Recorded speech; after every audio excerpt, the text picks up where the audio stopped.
Good evening, I'm Dania and this is KiniNews. Zahid Hamidi said he will leave any action against the Rembia assemblyperson who had defected from Umno to the Malacca Chief Minister. He said the Umno Supreme Council will also take action against him.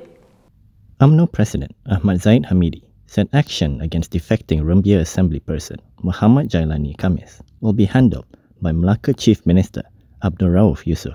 He said action will also be taken by the Umno Supreme Council. Berita Harian quoted Zahid as saying that he had already discussed with the Malacca CM and fully left it to him as state chairperson of BN and Umno to take action. Zahid added that Rauf will also take that action to the Umno Supreme Council.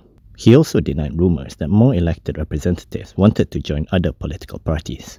Yesterday, past Secretary General Taqiyuddin Hassan revealed that Jailani, who was first elected under PKR and is now on a 6-year suspension from Umno, has been a member of the Islamist Party since June last year. Taqiyuddin claimed that it did not go against the anti-hopping law, as Malacca had yet to enact the law at that time. He said Jailani submitted his application to join PAS on June 10, 2023, which was accepted on the same day. He noted that the Malacca State Assembly only greenlit the anti-hopping law on July 31st last year. Ahmad Fadli has questioned why former Bersatu lawmakers are still labelled as being under Perikatan Nasional in the Dewan Rakyat. Let's take a look at the speaker's response. A Perikatan Nasional MP has questioned why a screen in the Dewan Rakyat still showed Bukit Gantang MP Syed Abu Hussein Hafiz Syed Abdul Fazal as being under Perikatan Nasional. During the proceedings this morning, he questioned Speaker Johari Abdul about the matter. He said this is as Syed Abu Hussein has ceased to be a Bersatu member. Bukit Gantang tu tulis PN, dia bukan PN dah. Dia tak tahu macam mana boleh duduk situ lagi tu. Dia ada bukti yang PN tulis saya tu tarik dia keluar. Ada bukti? Dia sendiri dah kata dia bukan. Tidak, ada bukan bukti PN. lah hitam putih yang PN telah tulis pada saya untuk tarik dia keluar. Oh, jadi kena tulis pada kena tas tulis, speaker. saya tak tahu. Okey. Bersatu ada, tapi PN belum. Sebab rekod kita semua mengikut PN, bukan Bersatu ataupun PAS. Johari added that opposition leader Hamzah Zainuddin was in the Dewan Rakyat and told them to notify him in writing. Previously, Johari had ruled that Syed Abu Hussein and 5 other Bersatu MPs would retain their seats and not have to move to the independent bench. This was after Bersatu notified Johari in writing that 6 of its MPs who expressed support for Prime Minister Anwar Ibrahim had ceased to be party members. The Human Resource Development Corporation has withdrawn its threat to sue the Edge. This is according to Minister Stephen Sim. Human Resources Minister Stephen Sim said the Human Resource Development Corporation has withdrawn its letter of demand against the Edge Communications and one of its writers. Speaking to reporters in Parliament today, Sim said he disagreed with the actions of HRD Corp, an agency under his purview, as he believed in media freedom. Dan apabila kita mendapat maklumat tentang perkara itu, saya telah mengarahkan HRD Corp untuk menarik balik saman tersebut. Dan sukacita saya ingin maklumkan bahawa saman tersebut telah pun ditarik balik semalam sebelum PAC membuat sidang media. Earlier today, the PAC, led by its chairperson Mas Emriyati Samsudin, had held a press conference over the issue.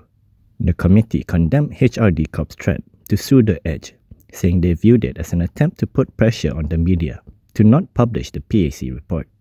According to the Edge's report, the LOD claimed that its reports were designed to malign HRD Corp and its officials. BDS Malaysia has called on authorities to stop intimidating its pro-Palestine rally participants. The Malaysian chapter of the pro-Palestinian boycott, divestment and sanctions movement, BDS Malaysia, has urged the police to stop disrupting its weekly rallies. In a statement last night, it said the harassment is an unacceptable abuse of power and a direct attack of the fundamental right to peaceful assembly. According to BDS Malaysia, it has complied with all relevant laws by notifying the police 5 days in advance of each rally. In addition, it said the routes were planned to remain on public roads to ensure no trespassing or stopping on private establishments. Despite their compliance, the group said the police have been summoning attendees to the station for investigation, falsely claiming that their rallies lack permits and that the organizer is breaking the law. It said this misinformation has created unnecessary anxiety among participants and is a clear example of the authorities' blatant abuse of power. The group stressed that police permits are no longer required for such assemblies and organisers only need to give police advance notice of the event. It also urged Home Minister Saifuddin Nasution Ismail to expedite reforms on the Peaceful Assembly Act 2012, saying it is outdated and has led to censorship of Malaysian voices. The group has been holding its Jalan Jalan Palestine rallies on Saturday nights in Bukit Bintang, where participants are encouraged to attend wearing Palestinian team attire. An Orang Asli activist has told the Dewan Rakyat Deputy Speaker to show tolerance towards an Orang Asli man who had defamed him in a video. This was in response to his police report lodged over the video. An Orang Asli activist has told the Dewan Rakyat Deputy Speaker Ramli Muhammad Noor to be more courteous and exercise tolerance when dealing with dissenters from the indigenous community. This came after Ramli lodged a police report against an Orang Asli man who allegedly defamed him through a TikTok video last week. Activist Zerdi Bahru said while he disagreed with the man's choice of words in the video, Ramli should have taken the high road instead of lodging a criminal report. He said if Ramli could be courteous in the Dewan Rakyat by giving the opposition chances to retract their slanderous statements, perhaps he can also show similar tolerance with his own kind. He added that they avoid touching on 3R issues to instill unity by being courteous, not by using punishment that will further degrade the Orang Asli. Yesterday, Ramli lodged a police report against a man he accused of smearing his reputation as the sole Orang Asli lawmaker.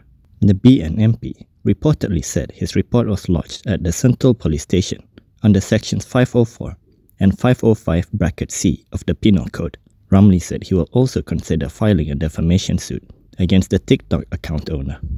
The PAC has announced that they will be initiating proceedings against the Professors' Council next month. The Public Accounts Committee will commence proceedings against the National Professors' Council, NPC, in August. This is after the Auditor General's report found it had purportedly misused funds. PAC Chairperson Mas Emriati Samsudin said this while announcing that the committee will be holding several hearings in July. She said the proceedings on the NPC under the Prime Minister's Department will be held on August 1st. Earlier this month, the Auditor's General Department found that the MPC, a government-funded council of university professors, had misused its financial resources. This included paying large allowances of 207,000 ringgit to the chairperson and deputy chairperson without ministerial approval. Auditors also found that just over 370,000 ringgit of NPC funds were used to cover the operations of 2 companies owned by members of the Board of Trustees. Auditor General Wan Suraya Wan Muhammad Razi said the members involved did not declare their interest in those companies. However, the MPC has denied the Auditor General's Department's findings, focusing on the period they did not receive government funds. NPC, in a brief statement, said that the federal government had dissolved the council on May 23, 2018.